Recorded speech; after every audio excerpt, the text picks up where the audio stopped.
வீட்டில் பார்த்துட்டு வந்து பாபி நல்லா நடிக்கிறாங்க, இல்லை எனக்கு பார்க்கும்போது இப்போ தெரியுது நல்லா தான் நடிக்கிறான் அப்படின்னு ஒரு அவ்வளோ சாட்டிஸ்ஃபை ஆனார். ஆக்சுவலி நடிக்கும் போது ஒரு சீன் சொல்லுவார், இது பஸ் இது ஓகே ஒரு 1/4 ஸ்பூன் குறையுங்களேன் அப்படின்னாரு, இல்லை பஸ் கொஞ்சம் ஸ்பூன் ஏற்றுவாங்க.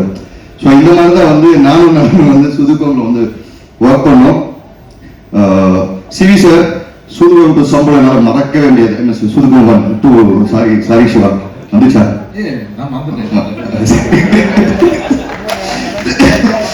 ஸோ நான் ஒரு நாள் அவர்கிட்ட வந்து நம்பர் ஞாபகம் இல்லை, சிவி சார் இந்த மாதிரி ஒரு 50,000 ரூபா அர்ஜென்ட்டாக வேணும், இந்த மாதிரி இந்த சம்பளம் கொடுத்தீங்கன்னா அப்படிங்களா சரிவா வெயிட்டு கொடுத்துருவோம் அப்படின்னாரு. இப்படி பாபி ஷூட்டிங் முடிச்ச போயிடாரு, ஈவினிங் பார்ட்டி இருக்கா அப்படின்னாரு. ஓகே சார் சூப்பர்னும் டீ எல்லாம் கேண்டிக்ல போட்டு போனாரு.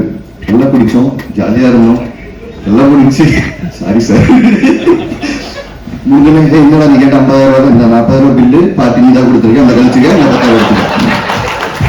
இப்படி எல்லாம் யாராலும் சம்பளம் பண்ண முடியாது, நான் மட்டும் தான் அப்படி வாங்க முடியும், அது சிவி சார் கிட்ட மட்டும். ஸோ அந்த மாதிரி வந்து ரொம்ப கம்ஃபர்ட்டா வச்சுக்காரு. இப்பெல்லாம் வந்து கொஞ்சம் சோகம் பணம் வேணும் அப்படின்னு கேட்டீங்கன்னா அப்படியாடா இனி பார்ட்டிக்கு வந்துடல, அது கருணாகரன் இருந்தாலும் சரி அது யாரா இருந்தாலும் சரி பார்ட்டி கொடுத்தே கழிச்சுக்கிறாரு. அது சிவகுமார் சார்.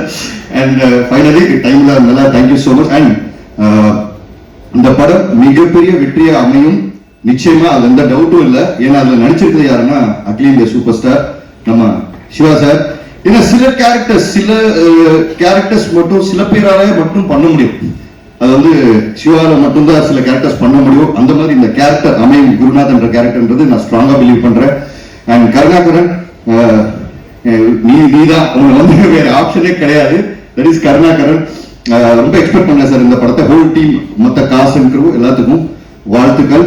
அண்ட் ஃபைனலி இது சொல்லாம முடிச்சுட்டு போனேன்னா கண்டிப்பா வந்து தமிழ் சினிமாவில் எனக்கு எந்த இடம் இருக்காது. தமிழ் சினிமாவின் தந்தை